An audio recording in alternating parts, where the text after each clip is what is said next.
I am wealth creator Arun Bajaj और मेरी category FD की है। एफडी पे बोलने को बहुत कुछ नहीं होता है, सिंपल प्रोडक्ट है।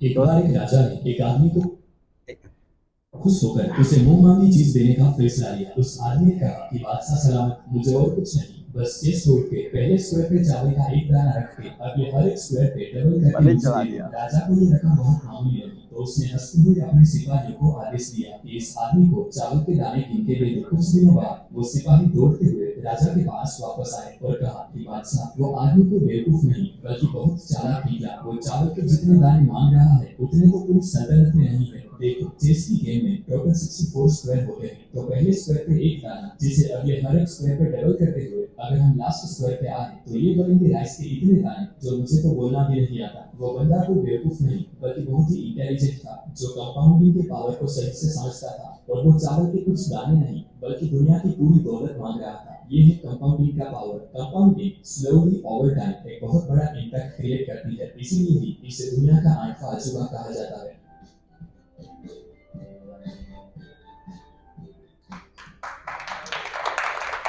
इन्वेस्टमेंट में कंपाउंडिंग का बहुत बड़ा रोल होता है। कंपाउंडिंग से हमारी जो वेल्थ है बहुत तेज़ी से बढ़ती है। तो ये एक छोटा सा वीडियो दिखलाया है जिससे आप समझ सकें कि कंपाउंडिंग का क्या इम्पोर्टेंस है हमारे इन्वेस्टमेंट्स में।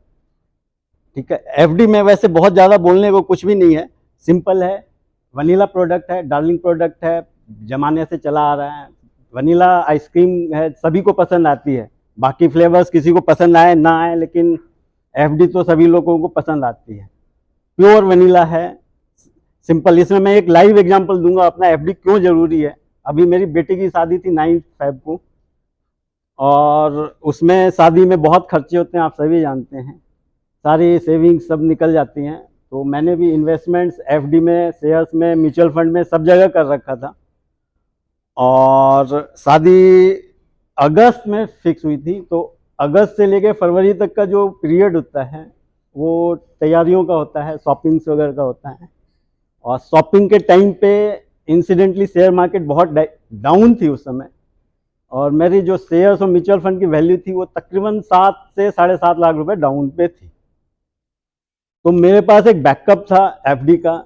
उस समय मैंने सारी शॉपिंग की तैयारियां अपनी एफडी के थ्रू करी। अगर वो नहीं होती तो मैं कम से कम 7.5 लाख रुपए लूज करता। This is the real example. तो एफडी बहुत ज़रूरी है लाइफ में। वनीला प्रोडक्ट जरूर है, सिंपल है, लेकिन बहुत ही ज़रूरी है एफडी। एफडी अगर नहीं होता तो मैं शायद वो लॉस रिकवर नहीं कर पाता। यकीन मानिए, मेरे को जो 5 महीने का टाइम मिला उसमें मेरा वो लॉस ऑलमोस्ट कवर हो गया था। सिर्फ 40-50 हज़ार का लॉस हुआ लास्ट। तो वो एफडी की वजह से ही मैं उस लॉस को बचा पाया, और मेरे को बहुत मतलब उससे हेल्प मिली। तो एफडी बहुत ज़रूरी है। आगे अब पिछले देखो, आप तो अगर साल 2 साल में एफडी के रेट काफ़ी बढ़ गए। पहले 4.5% पे एफडियाँ होती थी और आज के दिन 8% कंपाउंडिंग पे एफडियाँ हो रही हैं। तो सिंपल वे में अगर देखो तो आप 5 साल की एफडी करते हैं तो इसकी यील्ड जो है 9% के आसपास बैठती है कंपाउंडिंग इम्पैक्ट का। और अगर 8% से 10 साल की एफडी करते हैं तो ये 11% प्लस पे जाके यील्ड बैठती है इसकी। तो it's a good return. FD पे 11% की रिटर्न आती है, जो कि आज के दिन बहुत अच्छी है। और एक किस्सा मैं यहाँ पे आप लोग को सुनाना चाहूँगा। 8% की एफडी बहुत अच्छी रिटर्न पे आ रही है आजकल कंपाउंडिंग इम्पैक्ट के साथ। ये मेरे क्लाइंट्स हैं, कॉर्पोरेट क्लाइंट्स हैं, एचएनआई क्लाइंट्स हैं, जिनको कि मैं डील कर रहा हूँ इस समय प्रेजेंटली। और तकरीबन 2000 प्लस क्लाइंट्स हैं इस समय मेरे, और ऑलमोस्ट 400 करोड़ के आसपास का उनका एसेट्स है जो मैं मैनेज कर रहा हूँ सभी का कंबाइंड। ये मेरे मतलब 98 से लेके 25 साल के करियर में काफ़ी सारे रिकॉग्निशंस अवार्ड्स जो मिले हैं, जो कि मेरे काफ़ी सारे रिकॉग्निशन अवार्ड्स हैं। यहाँ पे मैं एक स्टोरी शेयर करना चाहता हूँ, छोटी सी इंटरेस्टिंग स्टोरी है। एक बुजुर्ग थे, उनके 4 बेटे थे, उसमें से 3 पढ़ा लिखा था। एक एमबीए किया हुआ था, एक डॉक्टर था, एक इंजीनियर था, लेकिन चौथा लड़का सिर्फ 10th पास था, 10वीं पास था। गांव के लोग उसे ताना देते थे कि ये नालायक लड़का है, इसे घर से निकालो, ये तुम्हारी इज्जत खराब करता है।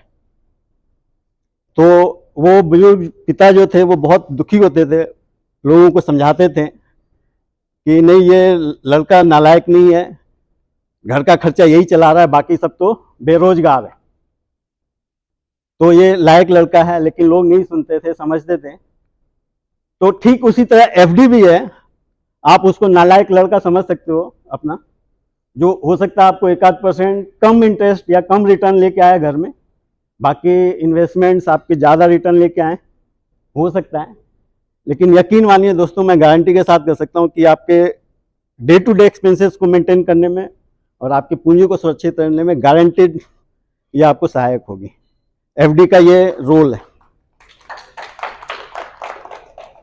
तो आप इसको नालायक लड़के को समझ के अपने घर में रखें, चाहे 1% रिटर्न आते हो, इट्स ओके, कोई उससे फर्क नहीं पड़ता है। Thank you, that's all. FD पे बहुत कुछ है नहीं बोलने को, थैंक यू। आपके दिमाग में कोई क्वेश्चन हो तो हाँ जी डॉक्टर साहब। अगर हम एफडी को कंपेयर करते हैं विद डेट म्यूचुअल फंड्स, तो क्या एडवांटेज डिसएडवांटेज है? सर अब वो एडवांटेज खत्म हो गए। पहले तो था 31 मार्च से पहले, चूंकि उस पर इंडेक्स सेक्शन का बेनिफिट मिलता था, तो टैक्स लाइबिलिटीज कम होती थी, लेकिन अब वो खत्म हो गया फ्रॉम 1 अप्रैल ऑनवर्ड। तो एट पार आ गए हैं, डेट फंड एट पार, मतलब जो हमारी इनकम स्लैब आएगी उसी हिसाब से वो डेट में भी वो टैक्स